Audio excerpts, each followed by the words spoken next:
Football hasn't always been about mega money transfers and eye-watering salaries. The first player on record to ever be transferred for a fee was Willie Groves in 1893. The Scottish striker made the switch from West Bromwich Albion to Aston Villa for a fee of just £100, although that's roughly £13,000 or $18,000 in today's money. Prior to his move and the formation of the Football League, players could pick and choose which clubs they played for on a seasonal basis. Once clubs were given the power to demand a fee for a player's contract though, prices began to rocket. It took 30 years for the first £5,000 transfer to the first £50,000 transfer, and then just 15 years to hit £500,000. Then, in 1975, as the world record fee was approaching the million mark, Napoli signed Giuseppe Savoldi from Bologna for £1.2 million. Transfer fees would continue to rise exponentially. Diego Maradona soon became the first player in football history to set the world record transfer fee twice. Barcelona paid a then record £5 million to sign him, before offloading him to Napoli for another record fee of £6.9 million 2 years later. Jean-Pierre Papin then became the first £10 million player in 1992, joining AC Milan from Marseille, though, as before, his title as the world's most expensive player would not last for long.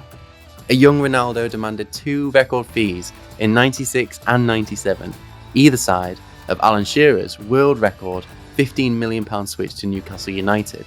Real Madrid's Galactico era took football transfers into uncharted waters by breaking the record 5 times, with Luis Figo, Zinedine Zidane, Kaká, Cristiano Ronaldo, and finally Gareth Bale making the move to the Bernabeu.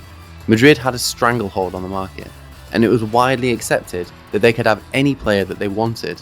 They were kings of the transfer market. That was until Manchester United splashed a whopping £89 million to secure the return of Paul Pogba in 2016.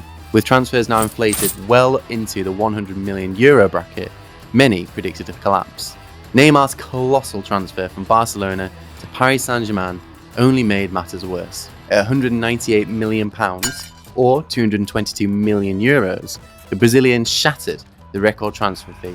The numbers were staggering, even more so when you consider the arrival of Kylian Mbappe for a further £158 million to partner Neymar in the PSG attack. Paris Saint-Germain, backed by the Qatar Sports Investments, suddenly had two of the world's most expensive players leading their line. It cost them over £350 million for the privilege. The money would naturally see prices for players across Europe hike. Barcelona had to part with £140 million for Ousmane Dembele, £105 million with add-ons for Philippe Coutinho, and £107 million for Antoine Griezmann. Liverpool were forced to pay almost £70 million for Alisson in 2018, a world record fee for a goalkeeper at the time, but it would take just 2 weeks for that to be eclipsed, with Kepa's £72 million move to Chelsea quickly following. Spending was spiralling out of control. Something eventually had to burst the aggressive growth in transfer fees. And it did, though not how many had expected. Football had been thrown into disarray by the coronavirus outbreak in 2020, and clubs across the world faced severe financial consequences. As well as the immediate loss in revenue in line with the suspension of the game, their star assets are now worth a fraction of what they were previously. Talks of Kylian Mbappe leaving PSG for Real Madrid for £300 million, mooted a matter of months ago, now seems nonsensical. The likes of Harry Kane and Jadon Sancho could be available for far less than what was previously being suggested at the start of the season. PSG will struggle to recoup the money they laid out for Neymar should they ever want to sell.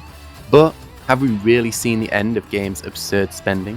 Will Neymar's world record transfer fee ever be beaten? And will clubs even survive the dramatic drop in revenue to see a post-coronavirus market? While the world waits to see how a post-COVID era looks, financial experts are certain of only one thing: football has forever been transformed by the global pandemic.